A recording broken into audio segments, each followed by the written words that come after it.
From SF Land, this is Dorking Out, a podcast for people who love to dork out about movies, TV, and everything pop culture. Welcome to Dorking Out. My name is Sonia Mansfield, and sometimes I just wish I were a guy. Joining me is my podcasting sister from another mister and the co-host of Dorking Out, Margo D. Hello, my friend. Hey, my friend. I'm alive for 85 today. In this episode, we are dorking out about 1985's Just One of the Guys. This has been on the list for a really long time, and I'm so glad that we finally made it happen. If you guys don't know, it is a kind of one of those gender, kind of like a Tootsie. I was going to say gender switching, but that's not quite right. It stars Joyce, Hyser, Clayton, Rohner, Billy Jacoby, Toni, Hudson, very young Sherilyn, Fenn, and, of course, William Zabka, playing William Zabka. Well, you know what's so funny? It's William Zabka playing a douchebag, and then Clay McCloskey, he did a lot of, like, 80s douchebags as well, Yeah. but his douchebags were usually on TV, and Zabka was in the movies. And this is... Joyce Hyser plays a young high school student, a senior in high school who wants to be a journalist, and she writes a really amazing, or she thinks amazing story and submits it for a journalism internship contest. And when she doesn't get it, she says it's just because she's cute. So she dresses as a boy and goes to a different high school to submit her thing, and hilarity ensues. Did you see this movie in the theater, Margo? No, not at all. I saw it, I'm sure, on video or TBS. It like all kind of melds together after a while. It was on TBS all the time. Yes. It's one of those movies like Can't Buy Me Love. Like it was just always on TV. And I loved it. I'll stand by this. And I said this to you in a text. We were writing back and forth like, this movie's a lot better than it should be. Yeah. I don't know why, but as it goes along, I really get into it still. Yeah. I mean, it's problematic as fuck in some spots. Yes. Sure. Of course it is. But it surprisingly, I thought it was sensitive. And I read somewhere that the director, who's a woman, said that she heard from over the years, a lot of gay kids and transgender kids tell her like this movie means a lot to them. That's awesome. Which I get. I'm like, oh, I can totally understand why. I totally get it. I saw this movie, I'm sure I rented it is what happened. And then I probably rented it like a million times, and then it came on HBO and I recorded it off HBO because rewatching this, I had forgot how often I quoted this movie, and I still quote this movie. Like there was a line where I was like, holy shit, is that where I got that from? Where she's super frustrated and her brother, Buddy, says, and yet somehow you find the courage to go on living. You've got guts. Like as a joke. I say that all the time. All the time. Sometimes, usually referring to myself, like, yet somehow I find the courage to go on living. I've got guts. Like I say it all the time. I've said more than once, I've said it multiple times, like there's a scene where a girlfriend is defending William Zabka, who's a total dick. And she goes, deep down, he's really insecure. And she's, yeah, well, up front, he's an asshole. And I've used that before. Yeah. And no one called me out on it. It's a great joke and it's a great line. And there's some really good lines in here. I was surprised how. Yeah. And the character of Buddy is fucking hilarious. Yes. Okay, so getting ready for the rewatch, I was really, really worried that this movie wasn't going to hold up for me, that I wasn't going to like it, that it was going to be so problematic that I wouldn't be able to get past it. And I think there are some solid jokes in this movie, and they're really, really funny lines. And Buddy has a lot of them, but there's some really funny things like, I've had a lot of sex, but now I want to try it with a partner, or, what a waste of a sports car. Like, there's just funny line after funny line. And you and I have talked about this so many times, that so many comedies now don't have jokes. Right. And it's just setup. Yeah, it's just set up and no joke. And this one actually has jokes, and it's like you said, it's way funnier than it has any right to be. It really, I mean, it does and it doesn't. I mean, Buddy is 15. That's the brother. And the parents just disappear for 2 weeks. Yes. And only call occasionally and just leave their kids to have the house. So she's like 17, 18. He's 15. And he's desperate to get laid, which is like every 80s movie at the time. But I think he was around that age. Yeah. So it is like a little uncomfortable. But like, honest to God, I went to so many parties and after school shit with guys as handsy as he is. Mm-hmm. Like, I think you're cute. If you could just dial it back by 1,000, yes, I would be way more interested in you. But the horniness is like, but he, he's so hilarious. That whole thing where he's singing to Slow Hand in his underwear. That cracks me up every time. He's almost a spoof of every teenager in 80s movies that you see that are trying to get laid. It's like, it's so over the top. It's almost a spoof, but he is really, really funny. Like, just I want to help, let me like molest your friends, basically, just like. And the Playboy magazines, like the titties everywhere. This is so 80s. And, it's like, oh, this one reads Goethe. And this one is like, he's hilarious. And I loved the ripped shoulders. Did you see that? The sleeveless shirts. Yes. That was like what Randy's trying to look like in Can't Buy Me Love. Mm-hmm. Like, Buddy has it down perfect. That's right. Buddy was doing it before. Yeah. Ronnie Miller. All balls itch. That's the other one. I remember watching it once. Sometimes you gotta dig in there. Give it some air. Give it some air. All balls itch. My brother's cracked up like, yup, all balls itch. I'm like, oh, okay. Good to know. This episode is just going to be me laughing about lines from just one of the guys. It's just as ridiculous as it is.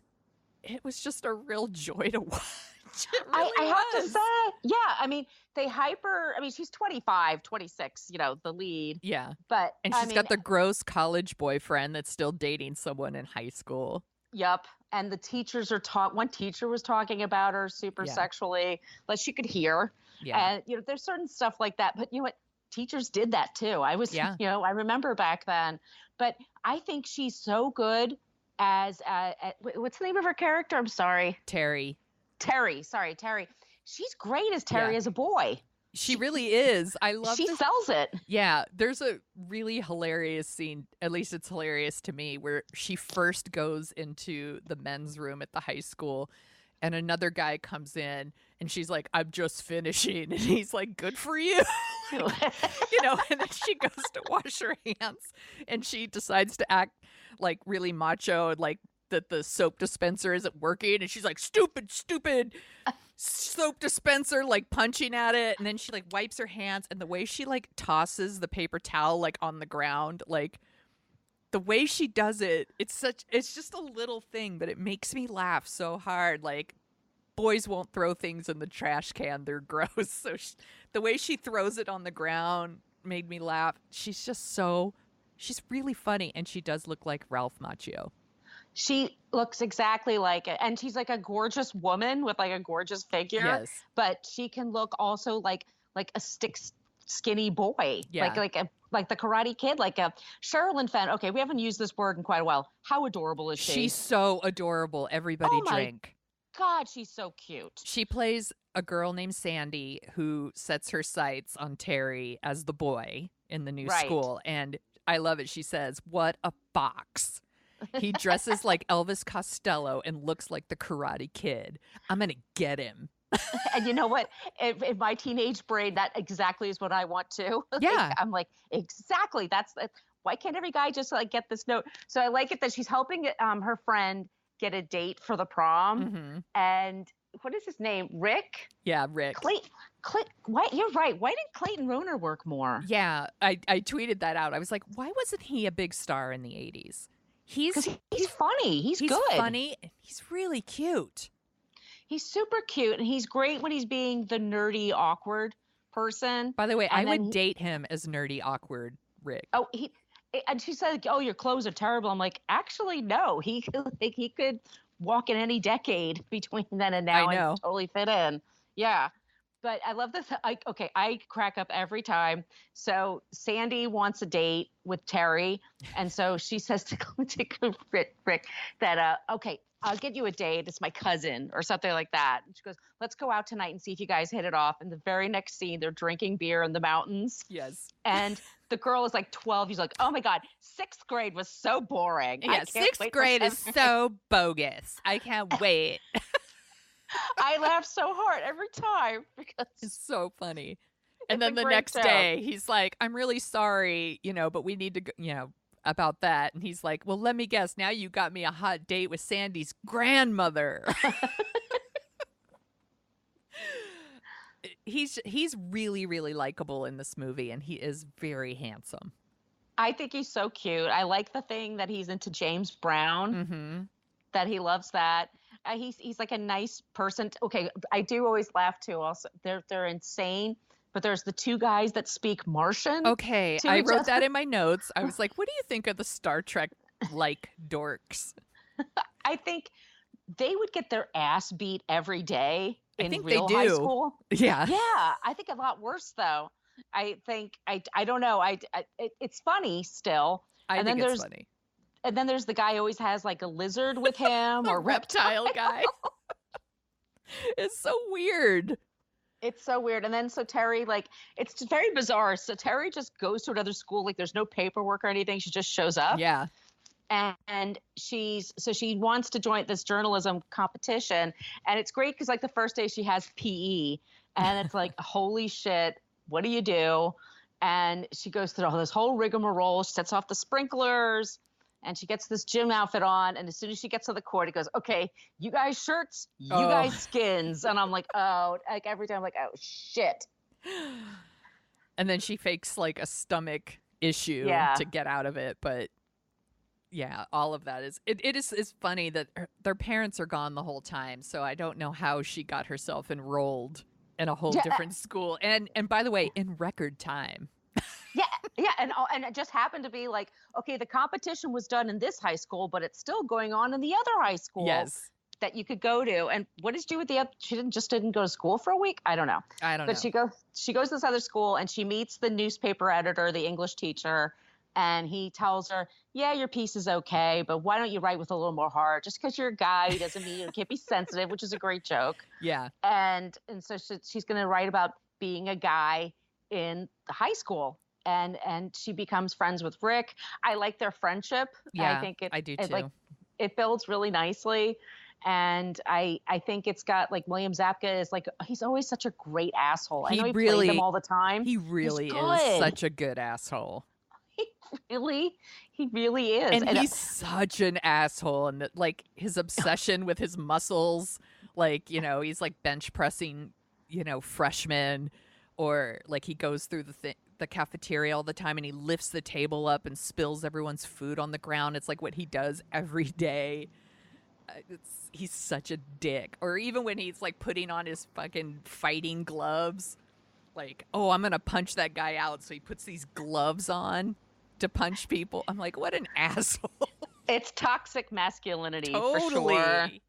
And let's talk about her friend from the real school she goes to, Denise, who can't get a date. And I'm like, she is another one. Adorable. Everybody in any other school, she would be like the cutest chick there. Yeah, she would be the prom queen. Absolutely. But supposedly, like, compared to Terry, she's just being ignored by like every boy in school. No guy says hi to her. Like they except say for Buddy. Except for Buddy. With his busy all hands. handsy Buddy. Yeah. He still makes me laugh, though. I'm sorry. I can't help it. I love her with the busy hands.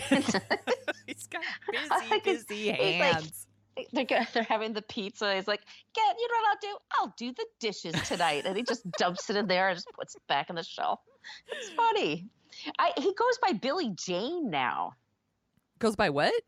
Billy Jane. Oh. That's his real last name. Like, because he and his brothers, he had siblings that were actors. And I don't know why he changed his name, and I don't know why he doesn't work more, because I think, like, honestly, I think he's it's actually some great performances, I think, from everyone. But I think he's the funniest. For sure. Absolutely. Yeah. He has the funniest lines. I love that I love her haircut after she cuts it. I actually like it more after she cuts it. Then the wig she wears at the beginning. Yes. Yeah. It's really cute. I think she looks great. I do love it when she goes out with Sandy and Rick, and Sandy's like 12-year-old cousin, and she comes home drunk, and she had forgot that she had a date with her college-age boyfriend, and he's there just waiting, being a jerk, to Buddy, and he's like, what did you do to your hair? And that's like such a controlling guy thing, right? To think that you have to like get permission to cut your hair. And she's like, oh, I cut it. Isn't it cute? Like, she's like, and he's like, it's gone. And I'm like, it is cute. She's right. She's absolutely. And like Buddy, by the way, has a girlfriend he's doing homework with. And that poor girl. Thank God that Rick, her boyfriend, was there because right. She was walking into like she was walking into like a sex dungeon. And then it's funny because he says to her before she leaves, "Would it matter to you if I told you I was hung like a horse?" And then she looks and goes, "Well, are you?" He's like, "No." Yeah, she's all maybe. I love that. That's a great way. That's a great twist. By the way, are high school girls looking for guys with huge penises? Because I'm thinking probably not. But that's okay. Some dude wrote that's fine. But I think she's got a little power there. Like I liked that. Yeah. I just maybe. Yeah. Yeah, maybe. Are you? No. No. Just... The other thing that cracked me up was Sandy showing up at Terry's house, and and then Terry's like, how do you know where I live? And Sandy's like, I followed you. And I'm like, Sandy, you're being such a stalker. You're so cute, Sandy. You don't have Sandy, to do this. You don't have to do this. You need to read He's Just Not That Into You is what you need to do. Like, and she carries with her kissing fish. Yeah. Like, how far did she walk with that bowl of fish? And and her like sexy like lingerie underneath. Oh and my her God. heels and everything. The video vixen look. Yeah. That's, what I did like though? She is like, I'm so embarrassed. And she like puts on her shirt and leaves. And, of course, Buddy's like, would it help if I took off my shirt? Because he's such an ass. But I did love the scene at the prom later where she's like, I'm really embarrassed. And they have this like nice moment where, he's like, you don't need to be Terry. Yeah, she. Terry. It's actually kind of a nice little moment. And then Buddy shows up at the prom too. And they have like, how's the fish? Should they like pizza? Like, it's kind of cute. It's like a cute little thing. She's a nice girl. She's not an asshole. Yeah, she's a sweet girl. She was just trying too hard. Yeah. Yeah. And we've all been guilty of that. We've all had crushes where we behave like assholes. Yes. I still do it sometimes. I do. I admit it. Okay. So I did it all the time. So Greg finally acts like such a douchebag that his girlfriend dumps him, Deborah. And immediately, what's his face? Rick asks Deborah to the prom, which is happening that Saturday. And Deborah says yes right away. And that's when Terry realizes that she's in love with Rick. Right. And she has a big crush on him. And now she's super jealous. And so then we have this scene where her friend, she's taking her, Denise and Terry are going as a couple. And they look great together. They're so cute. She's like, they're so cute. She's like, Denise, just say you'll go to the prom with me. And she's like, all right, but I'm getting a limo. Yeah. Never tell anybody. And she's like, and you're the best date I've had in weeks. Which doesn't make sense once again. I know. But I love them together dancing. Like, they look so cute together. They do. And yeah. What do you think about Rick's makeover? It's fine. Yeah. It's a little generic. It's a little, because like I thought he was fine before. He probably could have used a better haircut, sure. Yeah. But he had more confidence, which is nice to see. And so he and Terry are dancing. And then what do you think of the British guy that's in the band? That's like hitting on this girl. He's with her date. Yeah. It's a joke. It's a joke that people would say, like, that you're going to like go cruise the proms to like pick up a date or whatever. Like, the guy in the band has got to be in his 20s. Oh, almost 30. I mean, like, yeah. He's got a receding hairline, and he's picking up a girl at the senior prom.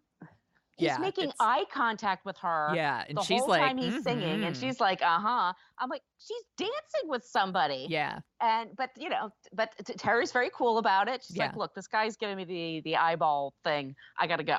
Yeah. And that's when Terry's okay. And that's when Leigh McCloskey shows up and Buddy shows up at the prom. And like it's formal. He's wearing his tuxedo shirt.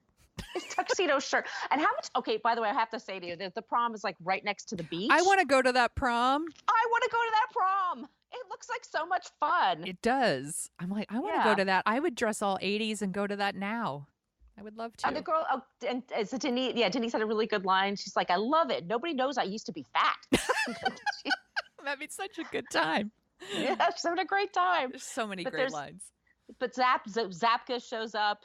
And he throws Rick into the water and then throws Terry into the water. And then Buddy's so cute. He comes running, jumping after him. I did love that part. But Buddy being a hero. And then they get out of the water. And then she wants to kiss Rick. Terry wants to kiss Rick. And he's like, sorry, I'm not that way. And then, of course, she has to show her tits. Yeah. That's the only way. That's one of the parts of the movie where I was like, I didn't know if we needed that.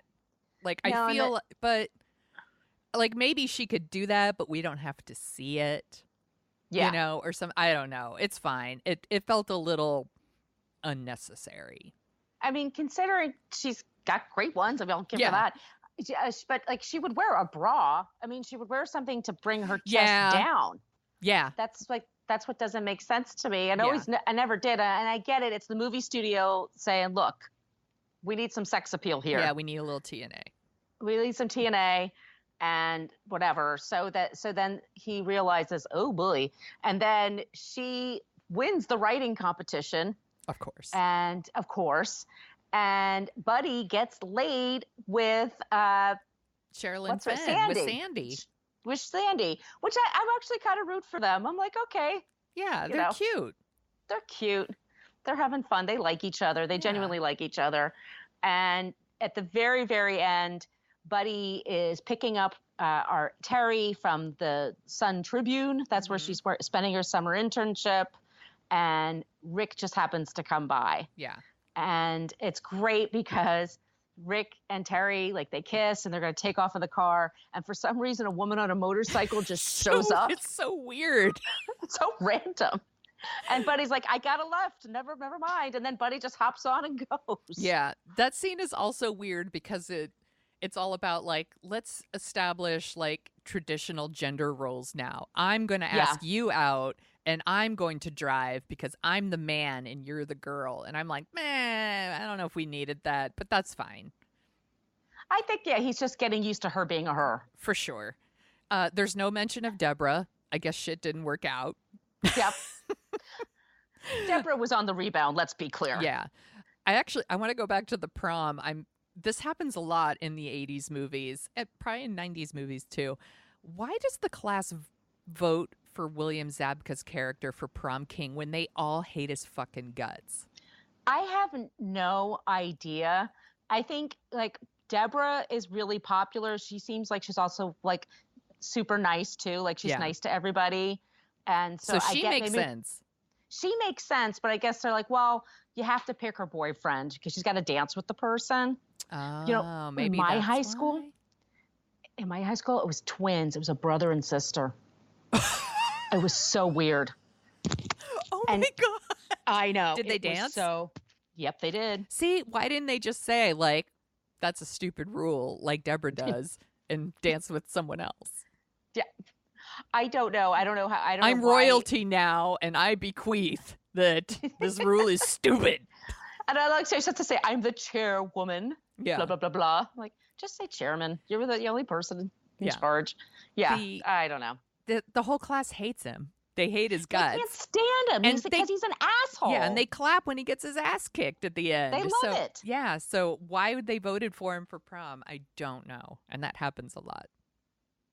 I think it's just it's the whole thing. Like there's going to be a dance and might as well, it should be her boyfriend. If you do, it'll be too weird if you have somebody else. I don't know. I also he doesn't deserve it. No, he doesn't. I also like the scene where the teacher in her original high school apologizes to her. Yeah, that was nice. I actually thought that was kind of a nice scene. Like, because I think in a lesser movie, we would have never had that scene. We just would have never seen that teacher again. And it would be like, she won and there you go. But the idea that, he apologizes to her, I don't know. I like that. No, and it was also like she mentioned, he's like, so are you and this Rick fellow, you going out? And she says, nah, I don't think so. Yeah. And he kind of says to her, like, look, I think there's something there. Like, just be patient, which is a very nice thing to say. Because he's not the one that was making comments. It was one of his gross. Yeah. It was one of his gross friends, and he was trying to brush him off. Like, stop doing that. But he did say, like, you're a pretty girl. You could be a model. Yeah. And then her boyfriend says the same thing. You could be a model. You're a knockout. And she's like, I'm more than a pretty face. And that's when Buddy does the whole, and yet you find the courage to go on living. You've got guts. I do love Buddy. Buddy's the whole movie. He's so funny. I read that Jennifer Jason Leigh was someone who tested for this role. Isn't that crazy? I think she would have been good too, though. Yeah. Yeah. She would have turned it into a serious drama. No, she would take it very seriously. Yeah. I actually had a sex change. I also, now it's just, I love this part. I do love the scene where Buddy's on the phone with his mother. And he's calls like, her a douchebag or something? Yeah, well, there's the first conversation where he's like, yo, douchebag, what's up? Scumbag, eat me, blah, blah, blah. And then hangs up. Mom says hi. Yeah. And then there's the second one where he is like, yeah, no, things are fine here, Mom. He's like, Terry's a transsexual now. She dresses as a boy, No, she can't talk to you. She's hungover. She was out late last night drinking with the boys. And then he hangs up and he's like, she thought I was kidding. It's just stuff like that it's just funnier than you think it's going to be. This movie really held up. It totally holds up. I think like the bands, like, apparently Joyce Hyser dated Springsteen at the time. And so that's why they have those. Yeah. They were a couple like on and off for years in the early 80s. Oh my gosh, and that's why there's Springsteen posters everywhere in her room. Yeah. That's awesome. I wish she had a bigger career because I think she's really talented. She's very believable, as Terry. And I think she can do the drama, but she's super funny. And I thought she was great. Yeah. And Billy Jacoby was really fun. I mean, he's super funny. And Clayton Rohner is really great. I haven't seen Modern Girls, which I keep hearing a lot about on like F This Movie and Pure Cinema podcast. And he stars in that in a dual role. And I'm like, well, maybe I need to watch that one. God, I don't remember that movie. It's got Virginia Madsen and Daphne Zuniga? Yeah, Zuniga. Thank you. And Patrick Bromley over at F This Movie, he super loves it. And one of the hosts of Pure Cinema super loves it. And I'm like, I should put it on the list because I was really impressed with Clayton Rohner in this. And I thought he was really funny. I thought he was great. He was perfect. Was there anybody else that I'm trying to remember if there was anyone else that was cast in this? There was like a whole bunch of girls that almost got cast. I don't remember the list. Shame on me. I took shitty notes. I got totally sucked in.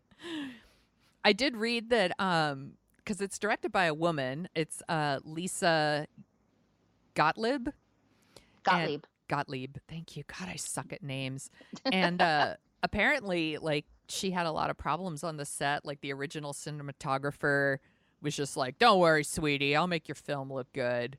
And was, like, not listening to her, so she had to fire his ass. Oh, good for... I can imagine, though. And just... Yeah. Ugh. And it was just interesting. I didn't realize it was directed by a woman until this rewatch. And I watched this movie so much back in the day. And then I remembered that Real Genius, one of my other favorite comedies from '85, also directed by a woman. Martha Coolidge. Coolidge. I think she did Valley Girl. I think she too? did Valley Girl. Yeah.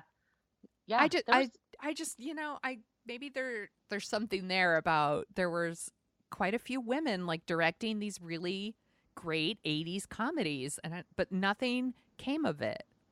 Like they didn't go on to other things. and it's too bad. Yeah, this director went on to teach. She teaches at a college, so it's not like, oh, she doesn't work at all. She works, but she didn't really move on to directing other big projects. I wonder if this movie made money. That's the one I wonder. I forgot to look that up. I can look that up right now. What do you think about the soundtrack? It's so 80s. It's very 80s, but they actually at one point they play the Stooges.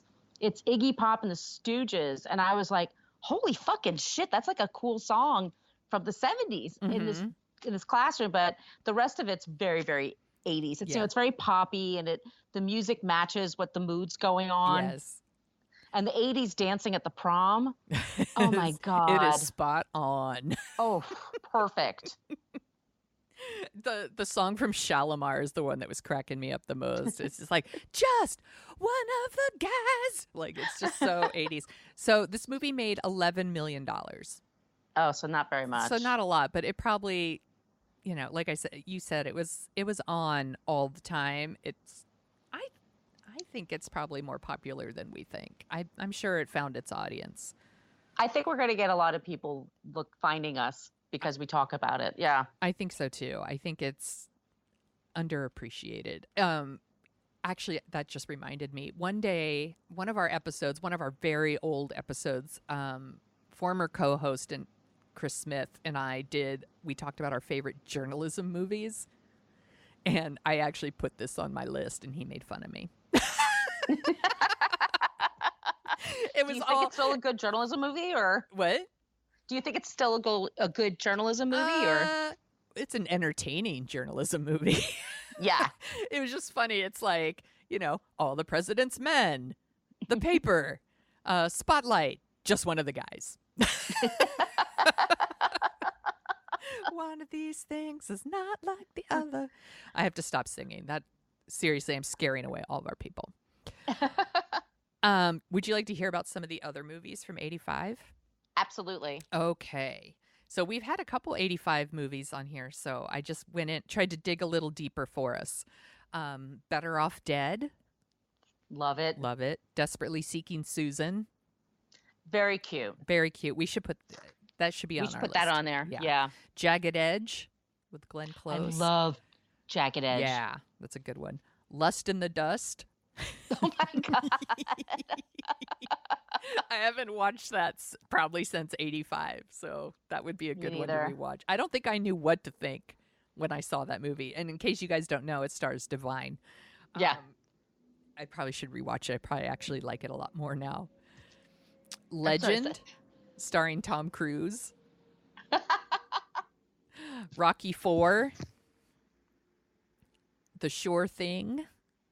I love The Sure Thing. I do too. I had such a crush on John Cusack back in the day. That's one of his, and that's who's the director? Meathead. Rob Reiner. Thank you. Yeah. And it's a great cast, and that's a super funny movie. It has a lot of heart to it. It does. It's really, really funny. I think I don't know if this movie would hold up, but I remember really liking it at the time. White Knights. It's got that. Say you, say me. I just remember the whole movie waiting for Mikhail Baryshnikov and Gregory Hines to dance together, and they don't dance together enough in the movie. And I just remember watching the whole movie, like, when are they gonna dance together? Like, anyway. But it's a rough thing because Gregory Hines was known for tap. Yeah. And Baryshnikov was known for ballet. They normally don't. Yeah. A Room with a View. Boring. I'm sorry. I'm Homer Simpson sometimes. Boring. Boring. No, thank you. I think that movie is one of those movies that Smith would refer to as white British people problems. Yeah. Yeah. It wins a lot of awards. And then Kiss of the Spider Woman. God, I haven't seen that in a long time. I haven't seen it in a long time either, but I super love Raul Julia. I thought he was so great, and R.I.P. on that one. R.I.P. He died very young. I think in his 50s. Not right. Not fair. Nope. So do you want to hear about some of the songs of course of 85? I just got a few here because like we've already had 80s stuff, but Simple Minds, Don't You Forget About Me. Oh, yeah. You couldn't escape that song. You still can't really. There's some stations that still play it a lot. Another one, Tears for Fears, Everybody Wants to Rule the World. You still hear that all the time. I still love that song, though. It's a great song. Wham, Everything She Wants. Oh, Wham. That was a good one. Good one. And lastly, Madonna, Crazy for You. Okay, I still super love that song. It's a great song, and it was like one of those make-out songs. Total make-out song. Yeah. I love that one. I think Tears for Fears still tours, actually. That was a great album. I think Songs from the Big Chair. Yeah. Like Shout, I think still holds up. There's a lot of their music that still holds up. My niece Lorelai mentioned them a couple weeks ago, and she's like, they're touring, I want to see them. And I was like, you're the fucking coolest, Lorelai. You really are. She really is. I'm like, she's 17 and she wants to go see Tears for Fears. I'm like, I'm into it. She's so rad. Do you know who's the number one touring person by far, by the way, that made the most money last year? Yes. Journey. No. That Def would make Leppard. sense. Nope. Ed Sheeran. Really? I think his music's fine. Yeah. Like I hear his songs like, oh, this is nice. I would never think like I need to pay $100 and sit in a chair with 20,000 other people and hear this. Yeah. Like there's nothing, I have nothing against him, but it's so shocking to me, but he makes a shitload. And I'm like, of course, it's just him like a band, you know, and everybody knows those songs. There's no overhead. It's not like a Kiss show where they have all the stuff going on. I don't think. But yeah. Could you imagine? It's all these explosions and stuff. It's like, he's like Pink. He flies around the theater like an acrobat. Singing like, you know, what was One it? of his songs. Thinking Out Loud. It's like this soft ballad and he's swinging around and there's pyrotechnics and lasers. He's just doing one of his sweet little ballads. Yeah. Yeah. That's really surprising to me, actually. Yeah. I read that the other day, and I'm like, you've got to be kidding me. He seems like someone that if you could see him at the Warfield, which is like a smaller venue here in San Francisco, like that seems appropriate, but the idea of him playing like a stadium seems excessive. It seems crazy. Yeah. Like Madison Square Garden or something. It just seems crazy to me, but I can't afford concerts anymore. They're too expensive. My friend and I wanted to see Pink. Yeah. She came through. She played at the Brooklyn Theater we have here, and the tickets were $250 each. It's insane, and she puts on a show. Oh, she makes it worth your money. Yeah, but still, I'm like, that's just too much money to spend on you know, for a couple of hours of songs. Yeah. You know, because an hour and a half in, I always want to go home. I know. I've already had enough. Well, first of all, I'm old. I don't want to stand, so I want to sit, and then yeah, after an hour and a half, I'm like, that's cool. I got the gist. Thank you. Like I wanted to see Beyonce and Jay-Z when they came through here, and tickets were like $300. Yeah. Like it's crazy. My sister and I were like, we should go, and like then we looked up the tickets and we're like, LOL. No, never mind. No. And then Beyonce puts her thing on Netflix, so it's okay. Yeah. You know, eventually, I mean, I think like the Stones, at least I would know every song, and they're gonna die any second, so we should check it out. But like I remember, like when I was a kid, like in the '90s, I saw Lollapalooza. Yeah. Like I would spend hours. That Oakland Coliseum, like they had a day on the green kind of thing. Yeah. I saw like Guns N' Roses and Van Halen and Alice in Chains, and it was like crazy. And it's like I was there for like 8 hours. Yeah. I'm like, I can't think about that now. Oh, I used to do that stuff too. Live 105 had their BFD. Yep. The big summer one. Oh, I used to go to that every year and see like all kinds of ridiculous bands, but it was super fun. That reminds me, I was thinking of this the other day. how come they haven't like relaunched a Lilith Fair? Like, which was all women. I was like, doesn't it seem like the timing is like super awesome for that? Well, who would be in it? I don't know, because I don't know who's cool anymore. But like, yeah, do you mean like bringing back the people like Sheryl Crow and Indigo they could, Girls? or they could add, but they could even add new people. I'm like, I don't know, Aria Grande. She's cool, right? Yeah, she's cool, but she makes a shitload on her own. Yeah, I'm sure she doesn't want to share the the tour was just bus with thinking other of people. the idea of like an all-female lineup like that, because I went to that when it came here. This was back in the 90s. If you guys don't know what it was a tour, and it was all like female performers.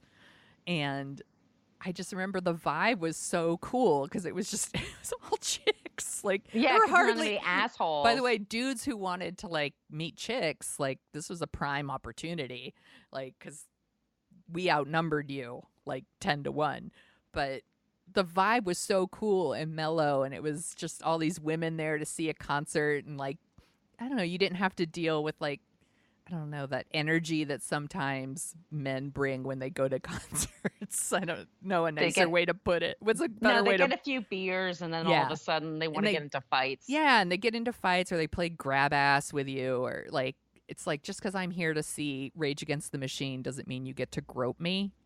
You know, that sort of thing. You don't get that with Lilith Fair, is what I'm saying. But I don't know who would be on it. You're right. I'm trying to think like who would be. I mean, there's like Alice Merton. Is that her name? I like her. Like Casey Musgrove. Didn't she just win a bunch of Grammys? It would be. Oh my God, it'd probably be all country people, huh? And I just think the logistics, like all that number of people, and how they get paid, like how expensive is the ticket, and I think people just make so much money on tours on their own. Yeah. If Sarah McLachlan did it again, because she was the organizer originally, and she played that song that's in all the pet adoption commercials, everybody would start crying. She played all the sad songs, didn't she? She did. All of her songs are sad. They're so sad. She has such a beautiful voice, but it's just so sad. And Paula Cole, do you remember Paula Cole? Yeah, Paula Cole, Fiona Apple. I would still see Fiona Apple, actually. I loved her music. I still think she's really great. Yeah. I think Criminal's the best. Alanis was hot for a while. Paula Cole. Those were the Paula Cole. Remember that? Where have all the cowboys gone? And she did the theme to the song that was in Dawson's Creek. I don't want to wait. Yeah, that one. That one. Oh my God. Those one-hit wonders from the 90s. I know. Now we just went down a whole rabbit hole of Lilith Fair. Sorry, everybody. Because that's what you think of when you think of 1985. Yeah, I know. What else are you dorking out about? I guess for me, though, the big thing I've dorked out about it, because it took me days to get a ticket, but I saw Once Upon a Time in Hollywood, and I can't wait for you to see it so we can deeper dive into it. But it's one of Quentin's best, and I question some things, and I'm eager to talk to you. Yeah. And if you notice the same things I noticed, but I think I've always loved Brad Pitt. Mm-hmm. He's so hot in this movie, Mark. He's wearing he takes his shirt off at one point. He's doing some yard work, and like every woman in the theater is like, like 55, and he's got it. It's going to make every man in his 50s is going to feel like shit walking out of the theater. Every 55-year-old guy in the room is like, "Are you fucking kidding me?" I'm thinking like he must not have been drinking beer or had any carbs for like a year, like to prep. Dudes in their 50s just standing up in the theater. Fuck you, Brad Pitt. I like my dad bod. My wife loves it. Right, honey? Yeah. Yeah, whatever. He looks great. The scenery is great. He really captures California at that time. It's Leonardo DiCaprio is fucking brilliant. Oh gosh, I can't wait. He's such a good actor. I mean, he's so strong. And then Margot Robbie plays Sharon Tate, and of course, I don't know. I think she's beautiful. She's luminous. Like every scene she's in, you notice her. So it's the kind of movie you immediately want to talk to somebody about it. It's a Quentin Tarantino movie, so there's feet. Like you see a lot of feet. Probably a lot of really good music. Right? Awesome music.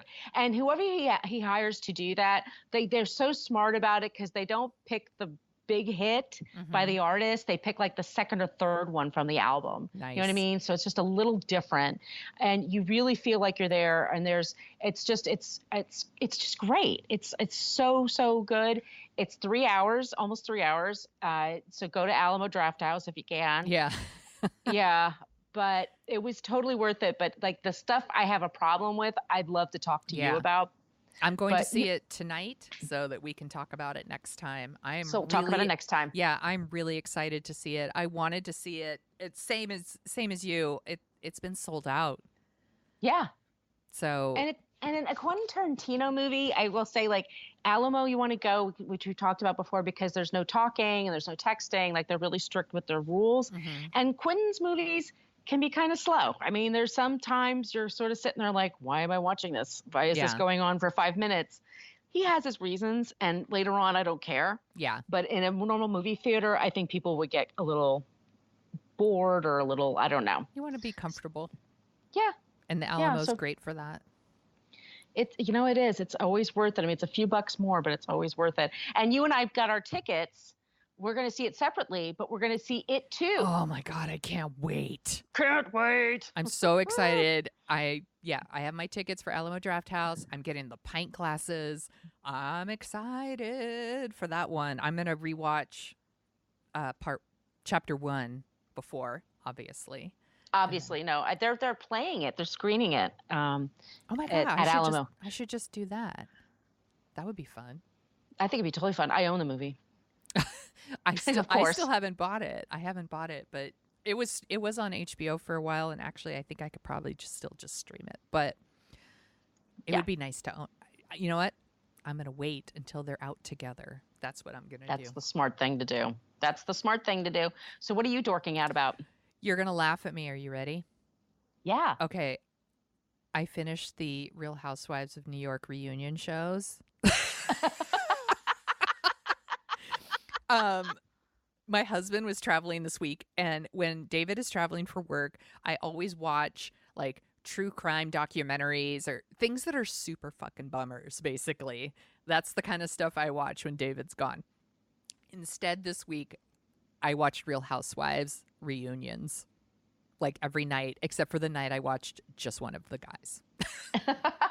So that's kind of... What did you think? Oh, I love it. I just love it so much. And now everyone's going to start making fun of me now. I'm like turning into like this, like, it's so funny to me that you've been watching all these Marvel movies and now I'm watching Real Housewives. But I'm like, now it's not on anymore. And I don't want to watch the other ones. I'm not as interested. So I'm like, well, maybe I'll go back and watch some of the old episodes. And then I like went on social media and I'm like, reading other people's tweets about it, and I am legit like dorking out about it. Like I am spending the time to like read other people's like hot takes and and it's just funny to me because it is something that how long has the show been on? Like 10 years. Yeah. For 10 years I've been like, I would never watch Real Housewives. I don't watch that, blah. And now I'm like, it's the best thing ever.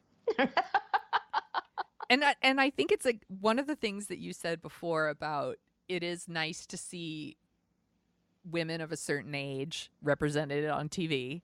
Mm-hmm. That's one. I mean, and they're all like batshit insane, but it doesn't, I don't know.